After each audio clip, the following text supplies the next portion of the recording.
સારી વાત છે. હા, દરેક આદમી એકવાર તો બોલે જ ને તારા બુદ્ધિ નથી. એટલે આ બુદ્ધિ નથી તઈ તો ગોઠવાનું. એક ઘરવાળો કે ભગવાન બુદ્ધિ વેચતા હતા, તું ક્યાં ગઈ હતી? કે તમારા હારે ફેરા ફરતી હતી. એમાં રહી ગઈ. હા, તમે વિચાર તો કરો. પણ વડીલો એવી વાત નથી. બહેનોના જોડે બુદ્ધિ હોય એનો તમને એક નાનો દાખલો આપો, સાંભળવા જેવો દાખલો. એક બેન 3 છોકરા લઈને એસટી બેઠા, કંડક્ટર આવ્યો, બેન ટિકિટ એક અમદાવાદની આપો. કે બેના 3 છોકરા છે, એકાદાની તો અડધી લ્યો. એ કેમ અડધી લેવાની? 3 વર્ષથી નાનો છોકરો હોય એની ટિકિટ લેવાય નહીં. તો કે બેના 3 છે, એમાં એકેય 3 વર્ષનો નથી. કે ના, કેવડા છે?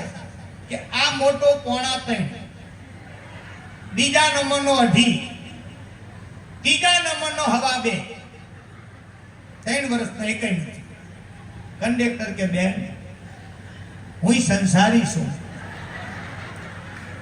નાનપણમાં ભગવો ભેગ નથી પહેર્યો. બેન એક ટિકિટ માટે આટલું જૂઠું બોલો? ભલા માણસ, ટિકિટ માટે આટલું જૂઠું બોલો છો?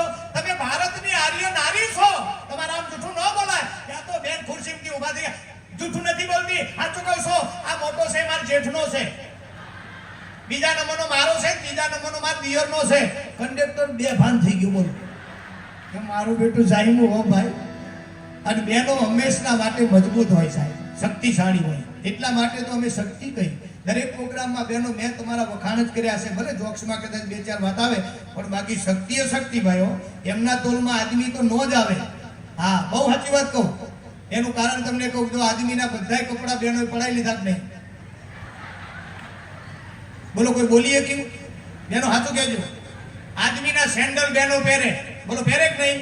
આદમીના બૂટ પહેરે, આદમીના મોજા પહેરે, આદમીનો પેન્ટ પહેરે, આદમીનો શર્ટ પહેરે, આદમીનો ટી-શર્ટ પહેરે, આદમીની ટોપી પહેરે, આદમીના ચશ્મા પહેરે, આદમીની ધોતી પહેરે, આદમીનો પહેરણે પહેરે. રહી જતો તો પાપાનો લેઘો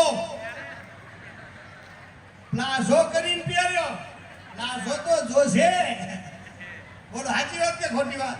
પ્લાઝો લાવી દઉં, પ્લાઝો આપો, નહીં તો મગજમારી થાય.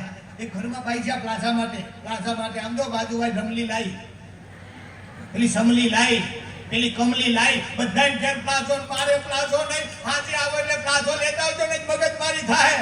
ઘરવાળો કે શાંતિ રાખ, 1 તારીખે પગાર થાય, 2 તારીખે પ્લાઝો લાવીશ, 3 તારીખે પહેરજે.